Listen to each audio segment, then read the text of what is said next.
Hello बच्चों, कैसे हो आप सभी लोग? बढ़िया, फर्स्ट क्लास। तो बेटा आज की इस वीडियो में जो है ना, मैं क्लास 10th का बेटा चैप्टर 5 लेके आया हूँ, अर्थमेटिक प्रोग्रेशन। ठीक है। और जैसा कि देखो लिखा है फुल इंट्रो, यानी कि इसमें मैं आपको पूरी बातें बताऊंगा इस चैप्टर में क्या क्या चीज़ें हैं। ठीक है ना, कौन कौन से इसके फार्मूले होते हैं और उन फार्मूलों से कैसे सवालों को किया जाता है। ठीक है ना, तो चलो शुरू ही करते हैं सबसे पहले। तो बेटा देखो, अर्थमेटिक प्रोग्रेशन को समझने से पहले ना एक दो बातों को अच्छी तरह से समझ लो। कौन सी बात? जैसे मैंने कहा कि बेटा एक सीक्वेंस, भाई सीक्वेंस और प्रोग्रेशन में डिफरेंस क्या है? देखो, क्योंकि हम प्रोग्रेशन पढ़ने वाले हैं तो सबसे पहले पता होना चाहिए कि भाई सीक्वेंस और प्रोग्रेशन में क्या डिफरेंस है। तो चलो देखो, एग्जांपल के तौर पे मैं बताता हूँ सबसे पहले कि चलो यहाँ पर कुछ सीक्वेंस मैं लेता हूँ, 2 4 6, और यहाँ पर मैंने आपको बोल दिया कि यहाँ पर आप मुझे भर के दिखाओ। ठीक है, ये पहले नंबर का है। एक और लिया मैंने, 1 3 5, इस तरह से। छोटी क्लास में आपने देखा होगा इस तरह के पैटर्न बहुत आते हैं भरने के लिए बच्चों के लिए। ठीक है, और ये ले लिया मैंने। ठीक है, ये ले लिया। अब मैंने कहा कि इसको भर के देखो आप। तो बच्चे इसमें दिमाग लड़ाएंगे, थोड़ा सोचेंगे कि चलो ये तो सर भर देंगे हम कराम, कोई दिक्कत नहीं इसके अंदर। जैसे बोलेंगे सर ये तो लिखा है 2 4 और 6, इसके बाद लिख दो सर 8, बिल्कुल सही बात है। 8 के बाद लिख दो जी 10, बिल्कुल सही बात है ये। मैंने बोला इस वाले को भरो, तो बच्चा इसमें सोचेगा कि सर 1 और 3, यानी इसमें 2 का डिफरेंस आ रहा है। फिर 3 के बाद 5, यानी फिर 2 का डिफरेंस आ रहा है। तो 5 के बाद जी 7 लिख दूंगा, 7 के बाद 9 लिख दूंगा, बिल्कुल ठीक है। अब इसमें बच्चा थोड़ा सोचेगा इसमें क्या लिखूं भाई, 1 में 3 यानी जोड़ूंगा तो 4 होगा, 4 में 3 जोड़ूंगा तो 7 हो रहा है। ठीक है ना, तो क्या सोचेगा इसके अंदर? तो इसमें देखो, अगर आप भर रहे हो, वैसे तो बहुत बच्चे भर ही लेंगे आराम से, कोई ज़्यादा दिक्कत नहीं है। अगर मैं ये कहूँ बेटा कि ये जो सीक्वेंस मैंने बना रखा है, ये 1 की स्क्वायर है 1, फिर इसके बाद 2 की स्क्वायर 4 होता है, 3 की स्क्वायर 9 होता है, तो 4 की स्क्वायर क्या होगा 16, और 5 की स्क्वायर क्या होगा 25। बच्चा भर सकता है। इसमें देखोगे सर ये तो क्यूब का हो रहा है, 1 की क्यूब 1, 2 की क्यूब 8, 3 की क्यूब 27, तो 4 की क्यूब 64, 5 की क्यूब 125। ठीक है, तो इन सब को तो बेटा हम कहते हैं सीक्वेंस। बात समझ में आई? इनको क्या कहते हैं हम? सीक्वेंस। ठीक है, फिर प्रोग्रेशन किसको कहते हैं? तो प्रोग्रेशन हम कहेंगे ये जो 2 नंबर हमें दे रखे हैं, पहले वाला और ये दूसरे वाला। ठीक है, तो कहने का मतलब है कि प्रोग्रेशन वो होता है जिसका कॉमन डिफरेंस सेम होता है। ठीक है, और इस चैप्टर में कॉमन डिफरेंस यानी जिसको हम डी कहते हैं। ठीक है ना, जिसका कॉमन डिफरेंस सेम होगा उसी को हम प्रोग्रेशन कहेंगे। जैसे एग्जांपल के तौर पे आपने देखा पहले वाला, भाई 2 4 6 8 10 इस तरह से चल रहा है। ठीक है ना, तो आपने देखा कि 2, यानी कि 2 और 4 के बीच में जी 2 का डिफरेंस है, 4 और 6 के बीच में जी 2 का डिफरेंस, 6 8 के बीच में 2 का, 8 और 10 के बीच में 2 का। तो आपने देखा कि आपका डी जो है वो इसमें सेम आ रहा है। तो जिस भी सीक्वेंस में कॉमन डिफरेंस सेम होगा उसी को हम एपी कहते हैं। पहले तो ये बात आपको याद रखनी है। ठीक है, जिस भी सीक्वेंस में कॉमन डिफरेंस सेम होगा उसी को हम प्रोग्रेशन कहते हैं। ठीक है ना, हम प्रोग्रेशन, देखो हम हर प्रोग्रेशन को सीक्वेंस तो कह सकते हैं लेकिन हर सीक्वेंस को प्रोग्रेशन नहीं कह सकते। तो बस ये थोड़ा सा कॉमन सा डिफरेंस था कि भाई सीक्वेंस और प्रोग्रेशन में डिफरेंस क्या होता है। तो ये बात तो आपको समझ में आ गई कि भाई एपी किसको हम बोलेंगे? उस सीक्वेंस को बोलेंगे जिसके बीच का डिफरेंस, हर टर्म के बीच का डिफरेंस सेम होगा, यानी कि कॉमन डिफरेंस जिसका सेम होगा उसी को हम एपी कहेंगे। ये बात तो बिल्कुल फैक्ट है। ठीक है, समझ में आ गई। चलो अब इसी सवाल से थोड़ा थोड़ा बातें आगे हम समझते जाएंगे। अब चलो ये 2 का पहाड़ा ले लेते हैं। जैसे मैंने बोला 2 4 6 8, ठीक है, चलो 10, और ऐसे डॉट डॉट कर देते हैं। चलो अब इतना सारा थोड़ा लिखेंगे हम। तो ये एपी है। ठीक है, ये बच्चा तो समझ गया कि भाई मैंने बोला एपी क्यों है बेटा, ये तो बोलेगा जी कॉमन डिफरेंस सेम है, डी हमारा सेम है। अब डी निकालते कैसे हैं पहले वो समझ लो। देखो याद रखना कि जो भी एपी होगा उसका जो पहला नंबर होता है ना बेटा उसको हम ए बोलते हैं। चाहे A1 लिख दो, 1 लगाने की जरूरत नहीं होती, ए समझो। पहले नंबर को हम ए बोलेंगे, दूसरे नंबर को A2 बोलेंगे, तीसरे को बोलेंगे A3, चौथे को A4, पांचवें को A5, और जिसको नहीं जानते उसको AN। ठीक है, ऐसे चलता जाएगा, ऐसे करके समझ में आया? पहला नंबर ए, दूसरा A2, A3, A4, A5, AN, इस तरह से चलता रहेगा। ठीक है। तो डी कैसे निकालेंगे जी? अगले में से पिछले को, अगले में से पिछले को, अगले में से पिछले को, इस तरह से याद रखना है। अगली टर्म में से पिछली टर्म को घटा दो। जैसे A2 में से चाहे A1 घटाओ, चाहे A3 में से A2 घटाओ, और चाहे A4 में से A3 घटाओ, हमेशा सेम सेम ही तो रहेगा डी। अब A2 देखो यहाँ पर क्या है, 4, 4 में से 2 घटाओ, चाहे A3 यानी कि 6 में से चाहे 4 घटा लो, और चाहे फिर 8 में से 6 घटा लो। तो आप देखोगे 4 में से 2 गया 2, 6 में से 4 गया 2, 8 में से 6 गया 2। तो यानी कि डी जो हर कंडीशन में आपका सेम आएगा, तभी तो हम AP कहेंगे उसको। ठीक है ना। तो बात तो समझ में आ गई, ठीक है ना। तो डी निकालने की जो जनरल फॉर्म है वो क्या है बेटा, वो AK+1 माइनस AK, ये इसकी जनरल फॉर्म है। अगली टर्म में से पिछली को घटा दो, अगली टर्म में से पिछली को घटा दो, तो ये क्या है, जनरल फॉर्म है डी की। ये बात आपको याद रखनी है, ठीक है। तो आपको ये तो पता चल गया, ठीक है ना। अब ऐसी सवाल को देखो, अब ऐसी थोड़ा सा समझते रहो इसको। अब मैंने कहा कि बेटा देखो 1 2 3 4 5 तो मैंने दे रखी है।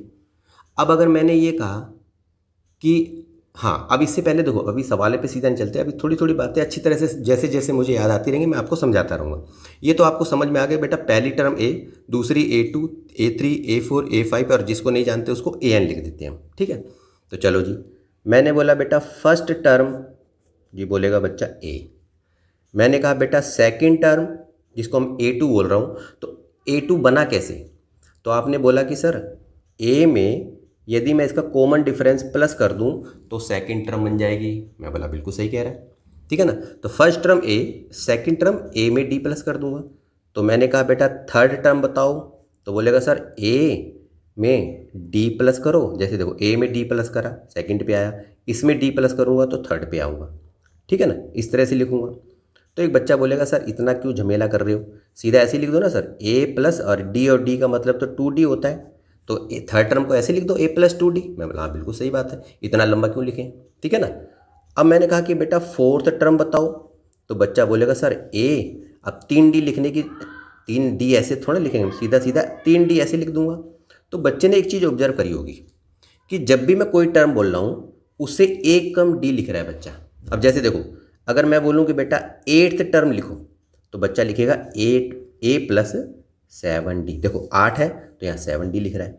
और अगर मैं ये बोल दूँ कि बेटा 50th टर्म लिखो, 50वीं टर्म, तो क्या बोलोगे, A+49D। तो ये क्या है सब, ये सब जनरल टर्म है, यानी कि जनरल फॉर्म है। ये टर्म की जनरल फॉर्म इस तरह से लिखी जाती है। देखो first A+D, A+2D, A+3D, A+4D, A+5D, इसी तरह से चलते चले जाओ। तो जनरल फॉर्म तो समझ में आ गई होगी कि कैसे हमें इसको लिखना होता है। अब यही बात यहाँ पर आ रही थी थोड़ी सी। देखो अब अगर मैंने ये कहा कि बेटा 1 2 3 4 5 तो लिखी हुई है, अब मैंने बोला इसका 10वीं टर्म कौन सी है, यानी कि 10वें नंबर पे कौन सा नंबर है, ठीक है।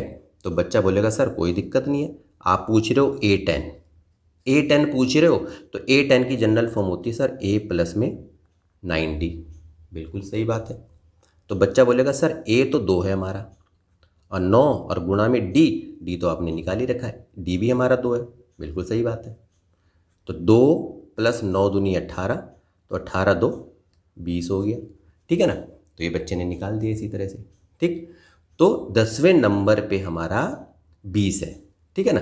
अब यदि मैं बोलूं कि बेटा 50वें नंबर पे कौन सा है, तो बच्चा ये तो AP में तो 2 मिनट में बता देगा सर 50वें नंबर पे, तो 50 दूनी 100, 100 होगा जी, ऐसे करके बता देगा। लेकिन कोई अगर मान लो दूसरा नंबर हो फिर तो मल्टीप्लिकेशन में दिक्कत है ना, लेकिन हमें खाली बताना थोड़ा है, हमें तो करके दिखाना है। तो भाई A50 मैंने बोला, तो A50 का मतलब क्या है कि 50 एक कम D लिख दो, 49D लिख दो। अब A क्या है जी हमारा 2 है, 49 यानी 49, और D की वैल्यू कितनी है जी 2 हमारी है। तो 2 प्लस में 49 दूनी 9 दूनी देखो 18, 2 दूनी 4 और 1, 4 दूनी 8 और 1 9, तो कितना हो गया जी हमारा 100 हो गया। बात समझ में आई अच्छी तरह से, क्लियर होगी बात ये, ठीक है ना। तो आपने देखा कि इस तरह से जो है मैं जनरल फॉर्म जो हमारी टर्म की दे रखी है, इस तरह से मैं इसको निकाल के देख सकता हूँ, ठीक है ना। चलो अब एक बार ज़रा पेज पलट लेते हैं। अब देखो मान लो, अब यही AP को देखो, पहले इसी को समझो पहले अच्छी तरह से। 2 4 6 8 और ये चलती जा रही है, ठीक है ना। अब मैंने कहा कि बेटा ये तो आपको पता चल गया, 15वीं टर्म निकालनी है, 16वीं टर्म निकालनी है, 10वीं टर्म निकालनी है, जो भी टर्म निकालोगे आप उस तरह से आप वो जनरल फॉर्म आपको पता ही चल गई, उसी हिसाब से आप इसको निकाल के देख सकते हो, ठीक है ना। अब अगर मैंने ये कहा कि चलो अभी जैसे कि मैंने निकाला 10वीं टर्म निकाली थी, आपको देखो ये तो इसमें ना सारा खेल ADN का है। जिस बच्चे को A पता है, D पता है, N पता है, तो वो तो आराम से इस चैप्टर को आराम से कर लेगा, कोई ज़्यादा इसमें दिक्कत वाली बात नहीं है। अब इस AP में आपको पता है बेटा A क्या है जी, 2 है।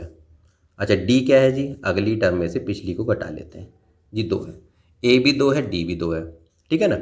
अब अगर मैंने बोला कि जैसे अभी मैंने 20वीं टर्म बोली कि बेटा 20वीं टर्म निकालो, तो बोलेगा बच्चा A20, तो यानी A प्लस में 19D, तो यानी कि A 2 है, 19 इंटू में 2, D भी 2 है हमारा, 2 प्लस 19 दूनी 38, तो बच्चा बोलेगा सर 40 है। बिल्कुल सही बात है, A20 हमारा 40 है, इस तरह से वो निकाल देगा। लेकिन अगर मैं बोलूँ बेटा कि मैंने ये बोला कि मेरे पास A जो है 2 है और D भी मेरा 2 है, और मैंने कहा कि बेटा 20वीं टर्म निकालनी है तुम्हें, 20वीं टर्म, ठीक है।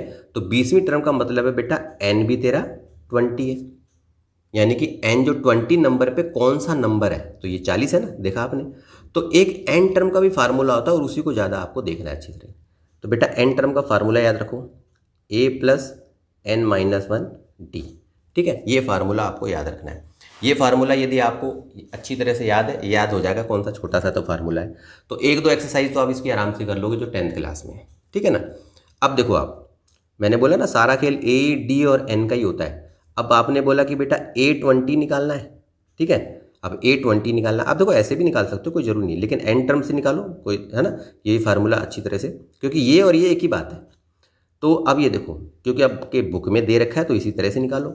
अब A हमारा कितना है जी, 2। अच्छा जी, N कितना है जी, 20 है, 20 घटा में 1, D कितना है जी, 2, ठीक है। 2, 20 में से 1 गया, 19 गुणा में 2, बात वही पड़ेगी ना, 2 19 दूनी 38, लो जी 40 हो गया, ठीक है। तो N टर्म का फार्मूला आपको अच्छी तरह से याद रखना है, इसी से निकालना है आपको, ठीक है। ADN आपको दे रखा है, तो N टर्म का फार्मूला आप लगा के कर दो, ठीक है।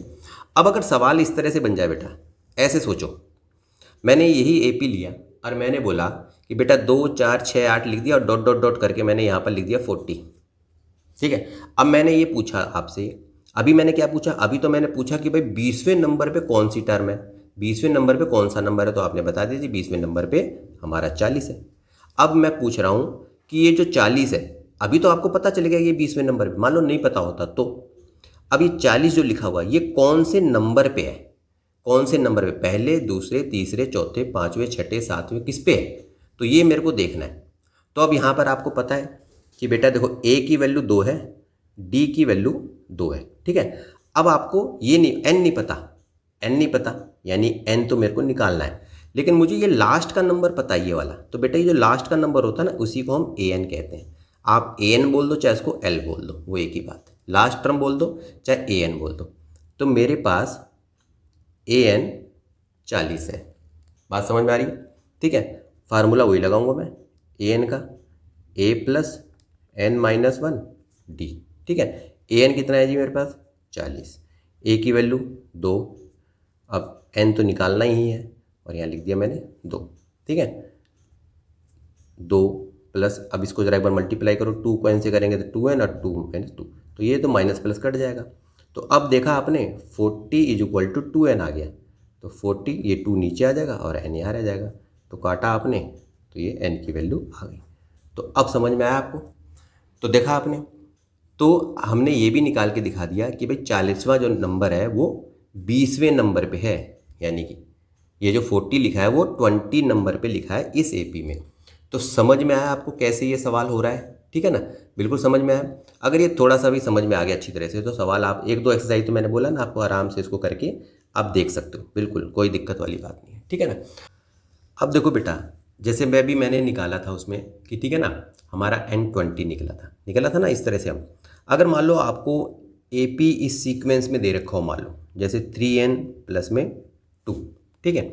तो कैसे निकालना है इसको हम, बस सीधा क्या है, देखो ये हमें सीक्वेंस दे रखा है AP का, तो बस n की वैल्यू 1 2 3 4 पुट करते जाओ, अपने आप आपका AP बन जाएगा। जैसे देखो n की वैल्यू 1 लो तो 3 गुणा में 1 जमा में 2, तो ज़रा इसको करो, 3 एकम 3 2 5 हो गया जी।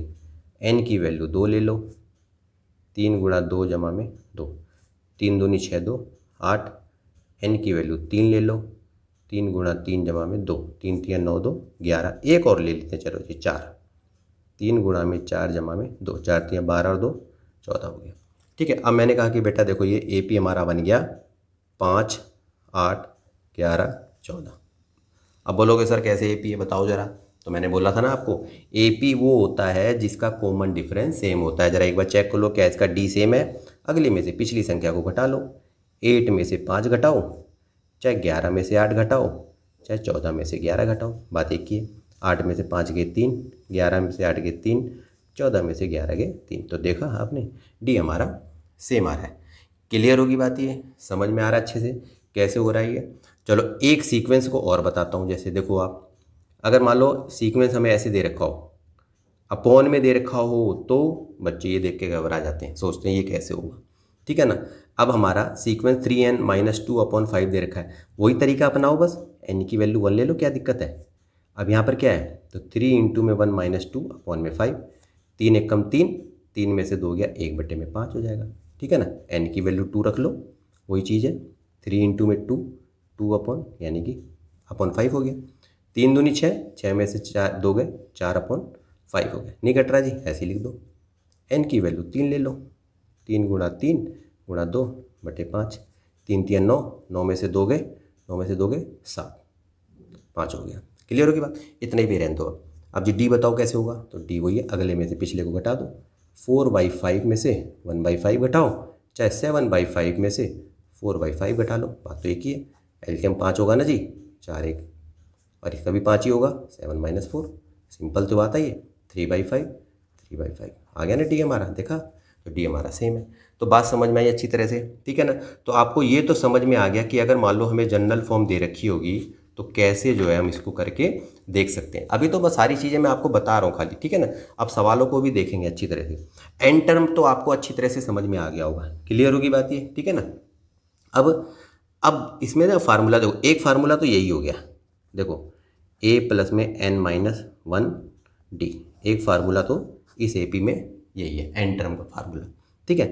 अब क्या है कि एन टर्म से रिलेटेड एक दो एक्सरसाइज तो आपकी हो जाएगी आराम से, कोई दिक्कत वाली बात नहीं।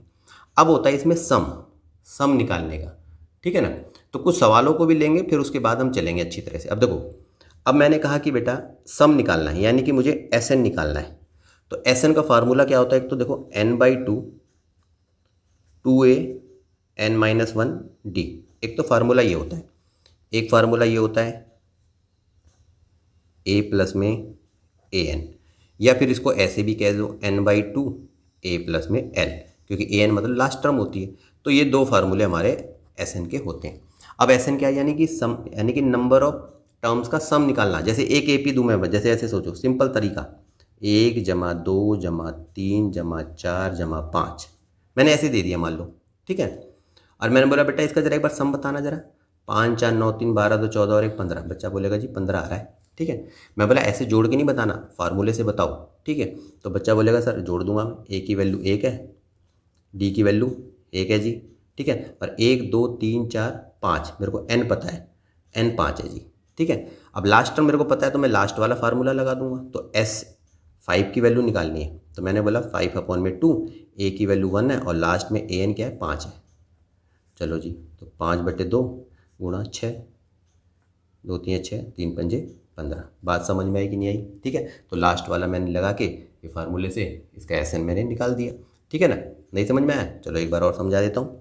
मान लो जैसे AP है, ठीक है, मैंने कहा 2 4 6 8 10, ठीक है। और अगर मान लो अभी तो देखो, अगर मैं ये बोल दूँ कि खाली इतने का ही निकालो, यहीं पर ख़त्म हो जाए, तो आपको पता है A आपका 2 है, D आपका 2 है, और 1 2 3 4 5, n तुम्हारा 5 है। क्लियर होगी बात ये। चलो मैं लिख देता हूँ पहले, अब मैंने इसका मेरे को बताना है। अब मैं एक बार जोड़ के आपको पहले बता देता हूँ ताकि आप समझ जाओ अच्छी तरह से। देखो 10 और 8 18, 18 2 20, 20 से 26 4 30, इसका सम 30 आना चाहिए। क्लियर होगी बात। लेकिन हमें ऐसे नहीं करना, हमें तो फार्मूले से करना है। A की वैल्यू कितनी है जी 2, डी की वैल्यू कितनी है जी, 2 है। एन कितना है जी, 1 2 3 4 5, 5 टर्म का सम निकालना है मेरे को।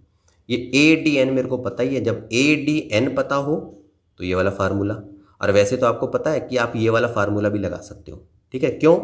क्योंकि देखो लास्ट टर्म मुझे पता है, जब लास्ट टर्म आपको पता हो ना तो ध्यान रखना ये वाला फार्मूला लगाना, छोटा सा हो जाएगा, ठीक है ना। तो क्योंकि अब देखो एन भी पता है आपको, लास्ट टर्म भी पता है, तो ये वाला लगा दो, ठीक है। और नहीं तो आपको ये लगाना है तो ये लगा दो, बात एक ही है, ठीक है। चलो मैं इस वाले फार्मूले से भी करके दिखा देता हूँ आपको। मुझे एस एन निकालना है।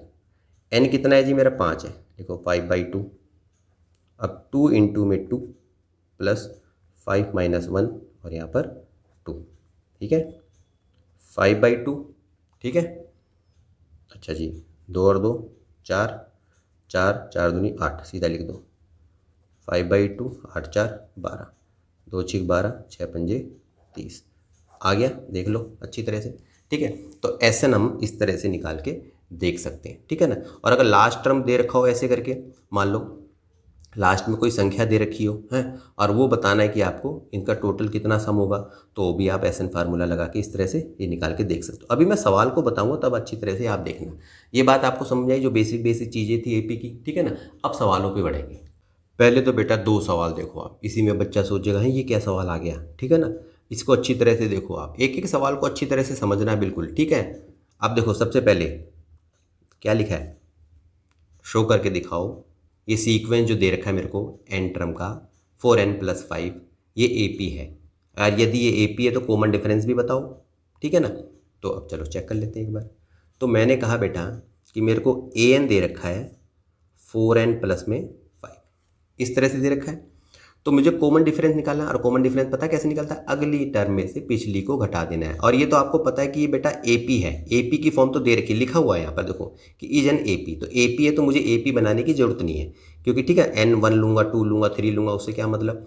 तो सीधा आपको ये पता है, सीधा सीधा आपने ये कर दिया, ठीक है। और अगर मान लो एपी बनाओगे तो ये तो सवाल बड़ा हो जाएगा। जैसे सिर्फ देखो मैं समझाता हूँ पहले आपको, देखो अगर n की वैल्यू 1 लिया आपने तो आप बोलोगे 4 × 1 प्लस में 5, 4 एकम 4 और 5 9।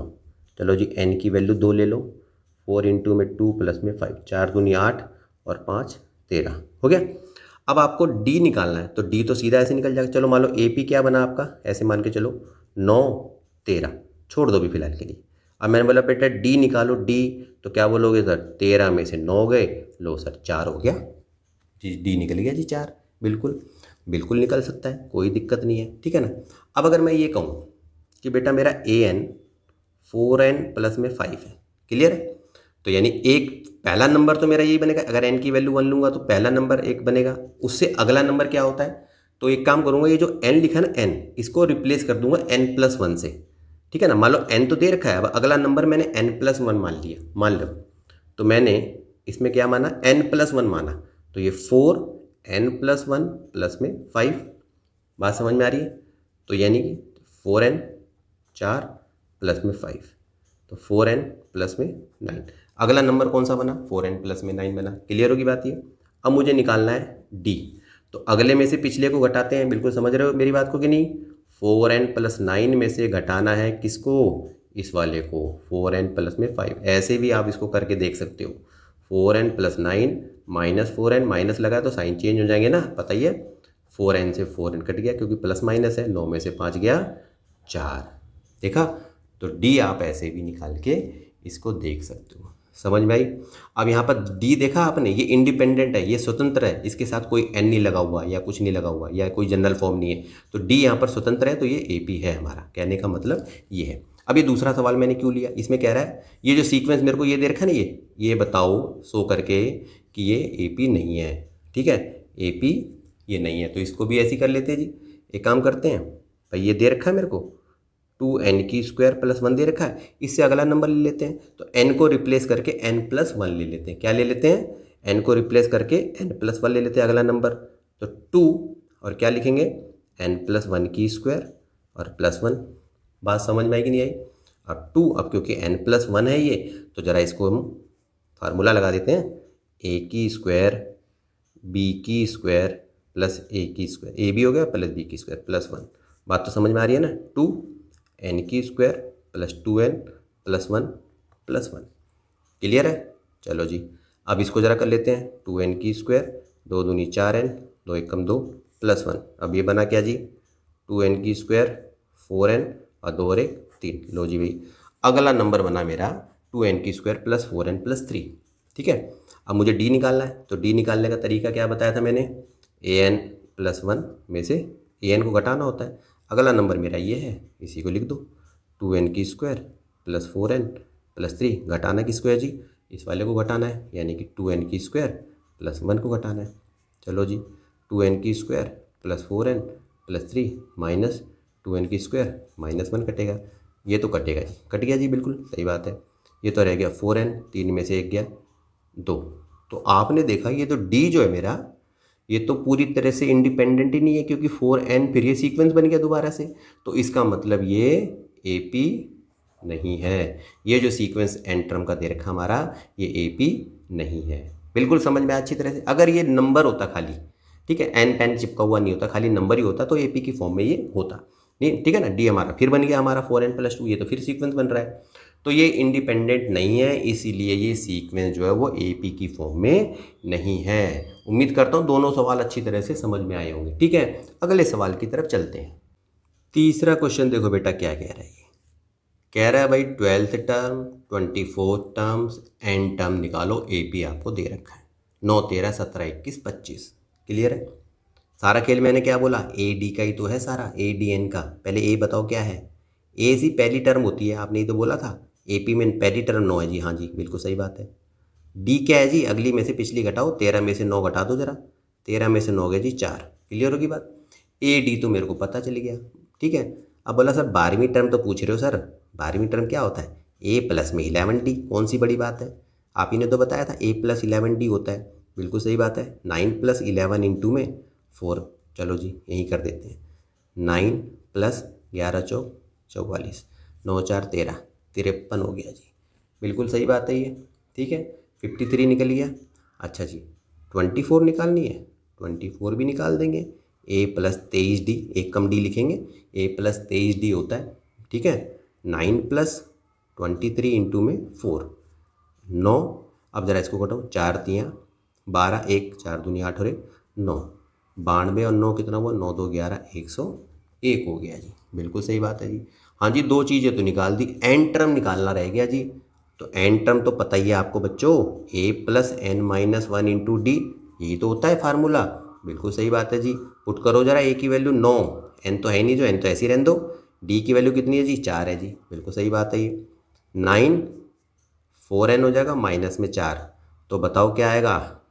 4n तो ऐसे ही लिख दो, 9 में से 4 गया 5। ये लो जी, एन टर्म मेरा निकल गया 4n + 5। तो ये सीक्वेंस इसका दे रखा है 4n + 5। बात समझ में आई कि नहीं आई? ठीक है, चलो जी चौथे क्वेश्चन की तरफ चलते हैं। सीक्वेंस दे रखा है -1 3 7 11 डॉट डॉट डॉट करके इज 95 लिखा हुआ है। बताओ कौन सी ये, which term of the sequence. ठीक है, ये 95, ये जो सीक्वेंस दे रखा है ना, ये 95 कौन सी टर्म है? 95 कौन सी टर्म है? तो समझ लो एक तरह से ये सीक्वेंस यानी AP की फॉर्म है, समझ लो। 95 बोला कौन सी टर्म है? चलो जी ठीक है, पहले A बताओ क्या है?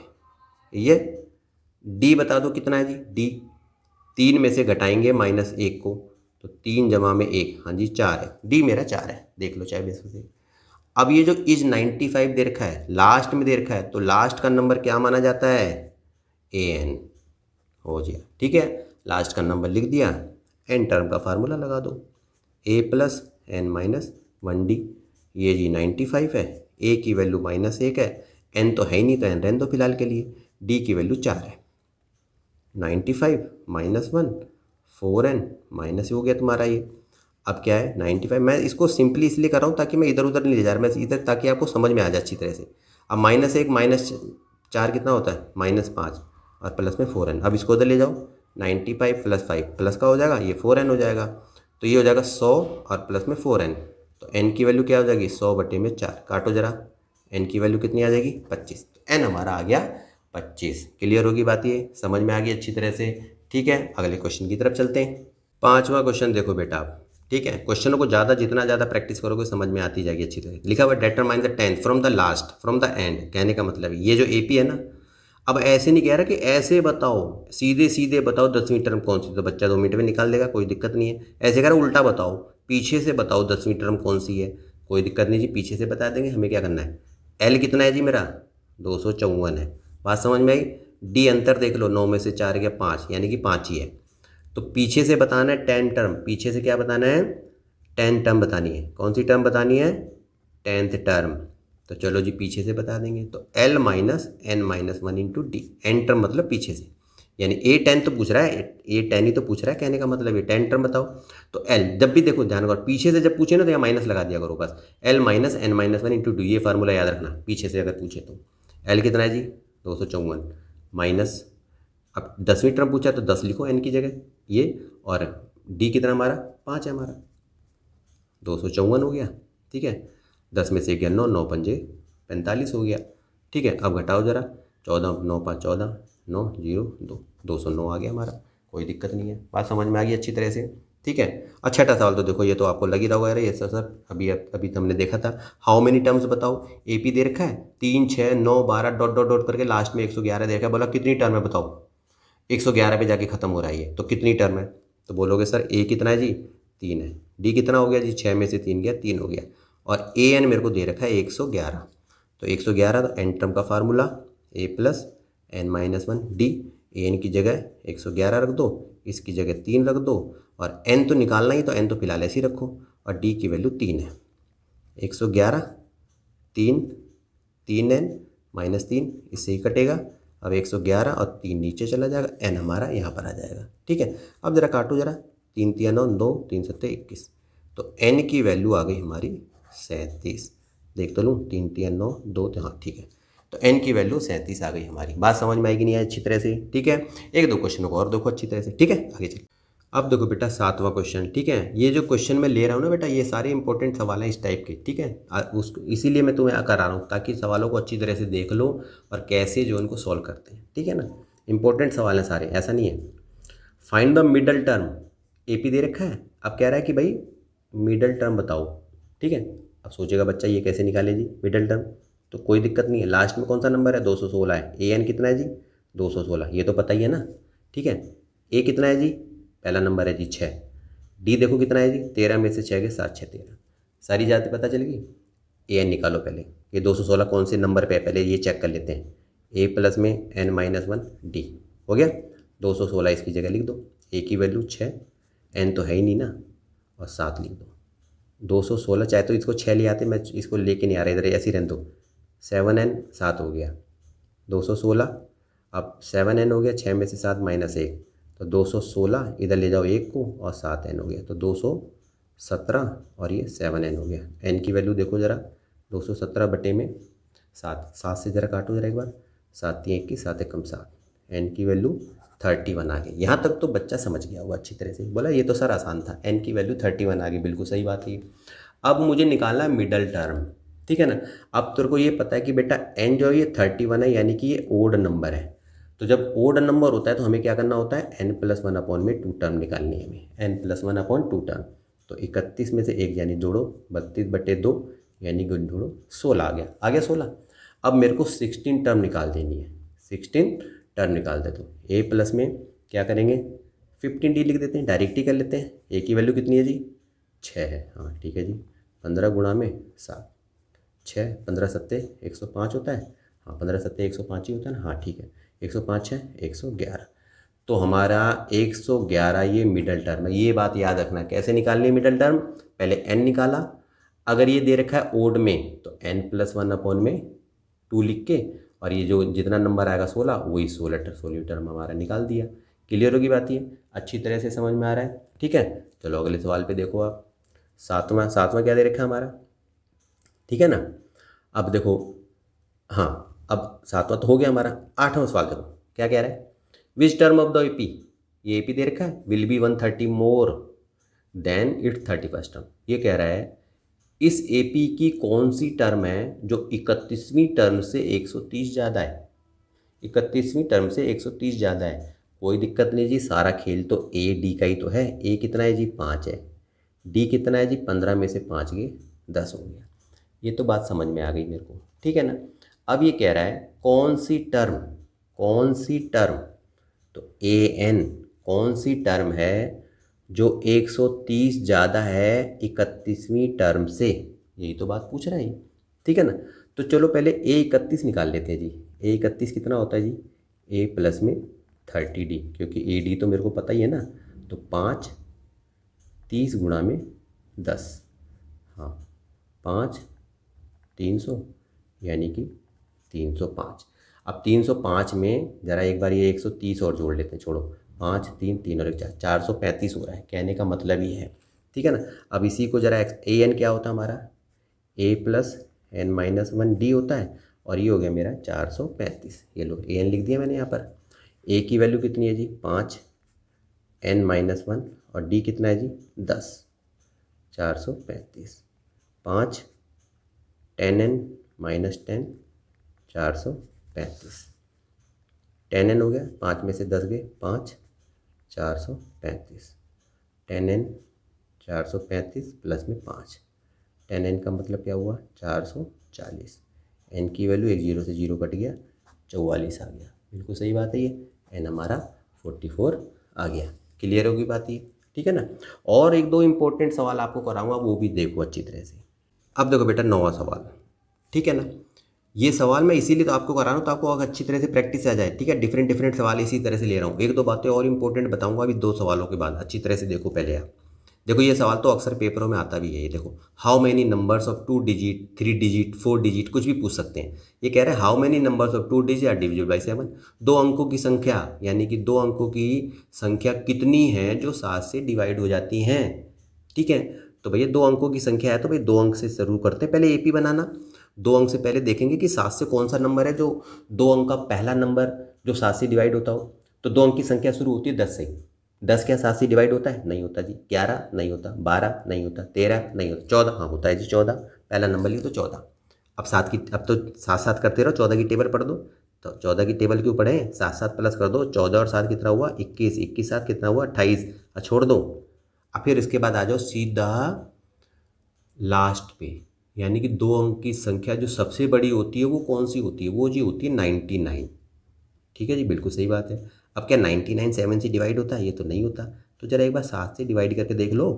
7 एकम 7, 2 9, 7 चौक 28, एक बचा। अब ये जो रिमाइंडर बचा यही 99 में से घटा दो, तो 98, यानी कि ये डिवाइड हो जाएगा। बस इतना ही तो काम करना है हमें। एपी हमारा बन गया। एपी बन गया तो सारा खेल ख़त्म। ए की वैल्यू हमारी 14 है, डी की वैल्यू 7 है। जब 7 से डिवाइड हो रहा है तो 7 ही तो होगा, देख लो चाहे। और ए एन मेरे को दे रखा है 98, लास्ट का नंबर दे रखा है। फार्मूला वही जो मैंने बताया था आपको, बस यही पुट कर दो। ए एन 98 है, ए की वैल्यू 14, एन तो पता ही नहीं है और ये 7 है। 98 14 7n माइनस 7, 98 14 में से 7 के 7, 7n हो गया। 98 माइनस 7, 7n हो गया। ये हो गया 7n। एन की वैल्यू 91 7। अब 7 से ज़रा इसको हटाओ, 13 7 91 होता है। एन की वैल्यू 13 आ गई बस।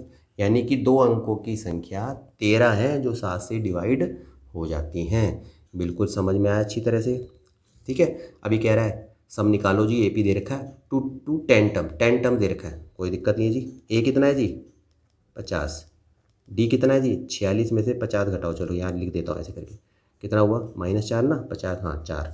और मेरे को एन दे रखा है, अब की बार मुझे एन दे रखा है, तो फार्मूला कौन सा लगेगा, ये वाला, n/2, 2a plus n minus 1 D, यही फार्मूला याद है ना। ठीक है, n 10 है जी, 2 लगाओ। 2 इंटू में a की वैल्यू कितनी है जी 50, और n कितना है जी 10 माइनस 1, और d कितना है जी माइनस में 4। काटो, 5 हो गया, चलो यहाँ लिख दो। ये तो हो गया सीधा 100। ये होगा 10 में से 1 गया 9, 9 चौक 36, 5 गुणा, अब 10 में से कटाओ ज़रा। ये 10 में से 6 गए 4, 9 में से 3 गया 6 3 9, 64 हो गया। अब इसको ज़रा गुणा कर लो ज़रा। 5 चौक 20, 2 5 1 30 2 32, 320 इसका आंसर आ गया। बात समझ में आई कि नहीं आई अच्छी तरह से, ठीक है ना। अब एक चीज़ बेटा और मैं आपको बता रहा हूँ, इसको समझो पहले। देखो, अगर मान लो ना आपको, जैसे कई बार सवाल ऐसे आ जाते हैं कि 3 नंबर आपको दे रखे हैं इस तरह से, है ना, लगातार 3 नंबर हैं और उसका हमें मीन निकालो, हैं, या 3 नंबर का हमें प्रोडक्ट दे रखा है या उसका सम दे रखा है, तो नंबर बताओ कितने हैं। तो इस तरह के अगर सवाल आते हैं तो आपको देखो एक चीज़ याद रखनी है। पहले याद रखो, देखो नंबर ऑफ टर्म्स मैं यहाँ लिख रहा हूँ, और फिर याद रखना कि उस टर्म्स को लिखना कैसे है और उसका डी क्या क्या होगा। अगर मान लो 3 अंकों की कोई संख्या दे रखी, कोई सवाल आ जाए कि 3 लगातार संख्या दे रखी, तो आपको माननी कौन सी टर्म, ये ध्यान रखना, ए माइनस डी मानना, ए मानना और ए प्लस डी मानना है। क्लियर होगी बात। और इसका कॉमन डिफरेंस डी होगा। यदि अभी मैं एक दो सवाल बताऊंगा आपको, तब समझ में आएगा।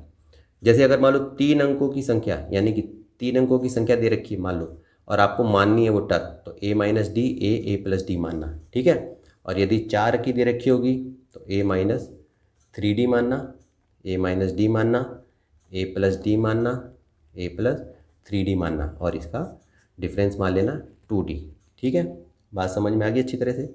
और यदि 5 की दे रखी होगी तो क्या करना है, ए माइनस 2D मानना है, ए माइनस डी मानना है, ए मानना है, ए प्लस डी मानना है, ए प्लस 2D मानना है, और इसका डी ए मान लेना।